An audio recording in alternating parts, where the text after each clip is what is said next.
د النحل مبارکه سوره چې د قرآن عظیم الشان 14مه سوره ده په مکې معظمې کې رانازله شوې ده. 128 مبارک آیاتونه لري. تلاوت او پښتو ترجمه یې له 101 آیت څخه اورئ. وَإِذَا بَدَّلْنَا آيَةً مَكَانَ آيَةٍ وَاللَّهُ أَعْلَمُ بِمَا يُنَزِّلُ قَالُوا إِنَّمَا أَنْتَ مُفْتَرٍ بَلْ أَكْثَرُهُمْ لَا يَعْلَمُونَ. کله چې مونږ دیو آیت پر ځای بل آیت نازلوو او الله ښه پوهیږي چې هغه څه نازل کړي، خو دا خلک وایي چې تا دا قرآن په خپله جوړ کړی دی. اصلي خبره دا ده چې له دوی نه زیاتره خلک له حقیقت نه ناخبره دي. قل نزله روح القدس من ربك بالحق ليثبت الذين آمنوا وهدى وبشرى للمسلمين. دوی ته ووایه چې دا خو سپېڅلې پرښتې په صحیح توګه زما د رب له لوري په تدریج سره راوړی دی، تر څو چې د ایمان راوړونکو ایمان پوخ کړي او امر منونکو ته د ژوند په چارو کې سمه لاره وښیي او هغو ته د بري او نیکمرغۍ زیری ورکړي. ولقد نعلم أنهم يقولون إنما يعلمه بشر لسان الذي يلحدون إليه أعجمي وهذا لسان عربي مبين. مونږ ته معلومه ده چې دوی ستا په باب وایي چې دغه سړي ته کوم انسان ښوونه لوستنه کوي، په داسې حال کې چې د کوم انسان لوري ته چې هغوی اشاره کوي د هغه ژبه عجمي ده او دا قرآن په سوچه عربي ژبه ده. إن الذين لا يؤمنون بآيات الله لا يهديهم الله ولهم عذاب أليم. حقیقت دا دی چې کوم کسان چې د الله آیتونه نه مني، الله هیڅکله هغو ته سمې خبرې ته د رسیدو توفیق نه په برخه کوي او د داسې خلکو لپاره دردناک عذاب دی. إنما يفتري الكذب الذين لا يؤمنون بآيات الله وأولئك هم الكاذبون. پیغمبر صلی الله علیه وسلم د دروغ خبرې نه جوړوي، بلکې دروغ خو هغه کسان جوړوي چې د الله آیتونه نه مني، همغوی په حقیقت کې دروغجن دي. من كفر بالله من بعد إيمانه إلا من أكره وقلبه مطمئن بالإيمان ولكن من شرح بالكفر صدرا فعليهم غضب من الله ولهم عذاب عظيم. څوک چې له ایمان راوړلو وروسته کافر شي، هغه که مجبور کړای شوی وي او زړه په ایمان ډاډوي نو بیا خو خیر دی، خو چا چې په خوښۍ سره کفر ومانه پر هغه د الله غضب دی او د ټولو دغسې خلکو لپاره ستر عذاب دی. ذلك بأنه مستحب الحياة الدنيا على الآخرة وأن الله لا يهدي القوم الكافرين. دا د دې لپاره چې هغو د آخرت په مقابل کې د دنیا ژوند خوښ کړ او د الله قانون دی چې هغو خلکو ته د ژغورنې لار نه ښیي چې د هغه د نعمت ناشکري وکړي. أولئك الذين طبع الله على قلوبهم وسمعهم وأبصارهم وأولئك هم الغافلون. دا هغه کسان دي چې د هغو په زړونو او غوږونو او سترګو باندې الله مهر وهلی دی، دوی په غفلت کې ډوب شوي دي. لا جرم أنهم في الآخرة هم الخاسرون. حتمی ده چې په آخرت کې هم دوی په زیان او تباهی کې اوسي. ثم إن ربك للذين هاجروا من بعد ما فتنوا ثم جاهدوا وصبروا إن ربك من بعدها لغفور رحيم. د دې پر خلاف د کوم کسانو چې دا حال دی چې کله د ایمان راوړلو له امله وځورول شول نو هغو کور کلی پرېښودل، هجرت یې وکړه، د خدای په لاره کې سختۍ وزغملې او له صبر نه یې کار واخیست. د هغو لپاره په یقیني ډول ستا رب بخښونکی دی او رحم کوونکی دی. يوم تأتي كل نفس تجادل عن نفسها وتوفى كل نفس ما عملت وهم لا يظلمون. د دغو ټولو فیصله به په هغه ورځ وي چې کله هر ساکک د ځان ژغورلو په اندېښنه کې وي او هر چاته به د هغه د کړو وړو بشپړه بدله ورکړه شي او پر هیڅ چا به یو بڅری ظلم هم ونه شي. وضرب الله مثلا قرية كانت آمنة مطمئنة يأتيها رزقها رغدا من كل مكان فكفرت بأنعم الله فأذاقها الله لباس الجوع والخوف بما كانوا يصنعون. الله دی وکلی د وګړو مثال راوړی دی چې هغو د ډاډینې او بېغمۍ ژوند تیرو او له هر لوري ورته پرېمانه روزي رسېدله چې هغو د الله د پیرزوینو په ناشکرۍ باندې لاس پورې کړ. نو بیا الله د هغو په اوسېدونکو باندې د هغو د کړو وړو دا خوند وڅاکه چې د لوږې او ویرې غمونه پرې خواره شول. ولقد جاءهم رسول منهم فكذبوه فأخذهم العذاب وهم ظالمون. هغو ته د هغو له خپل قوم نه یو پیغمبر راغی خو هغوی هغه دروغ وګاڼه.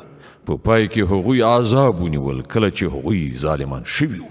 فكلوا مما رزقكم الله حلالا طيبا واشكروا نعمة الله إن كنتم إياه تعبدون.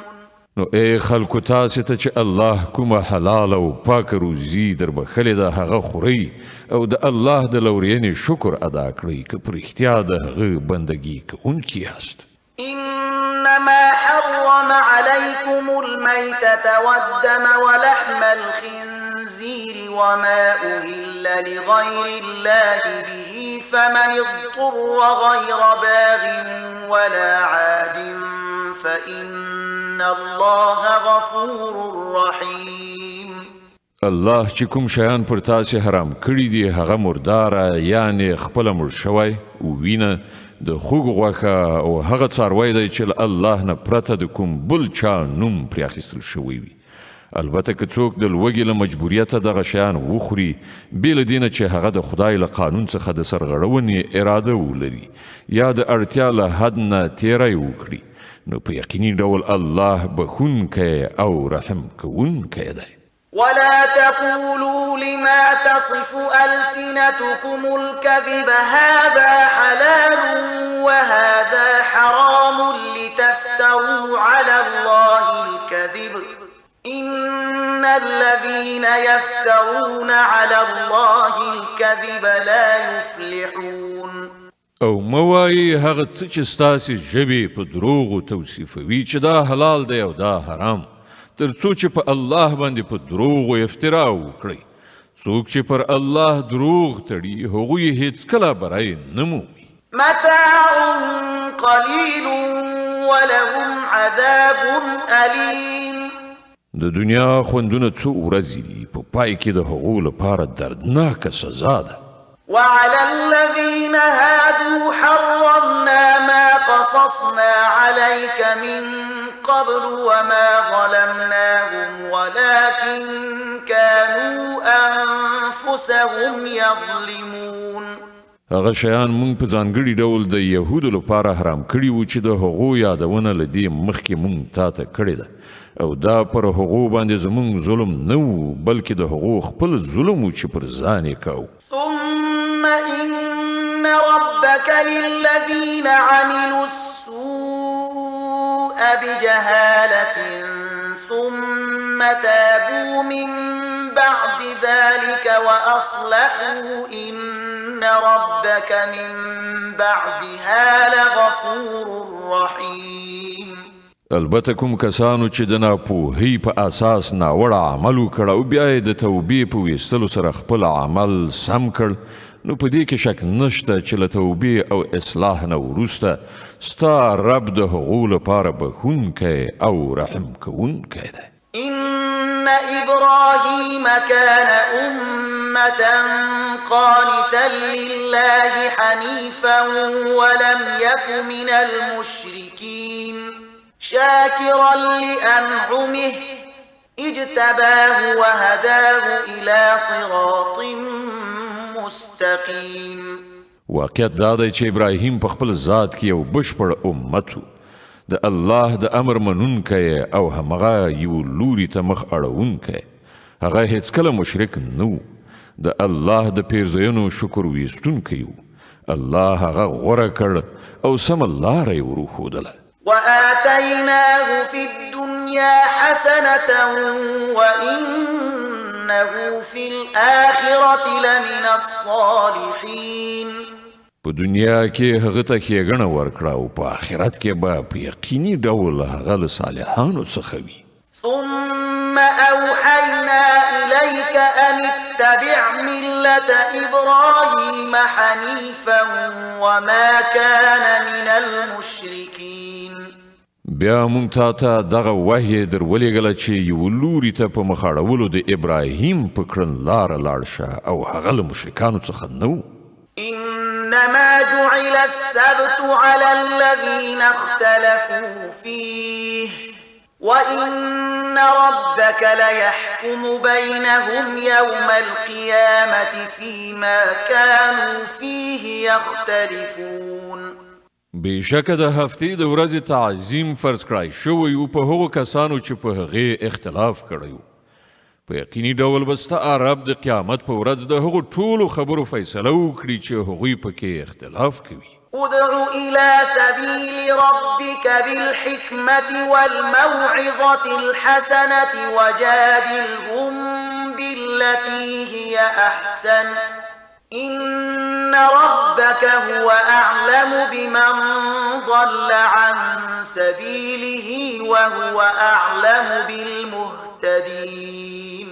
ای پیغمبر صلی الله علیه وسلم، د خپل رب د لارې په لوري په حکمت او غوره نصیحت سره بلنه وکړه او له خلکو سره په داسې ډول مباحثه وکړه چې ډیره غوره وي. ستا پروردګار ډیر ښه پوهیږي چې څوک د هغه له لارې نه اوښتی دی او څوک په سمه لاره برابر دی.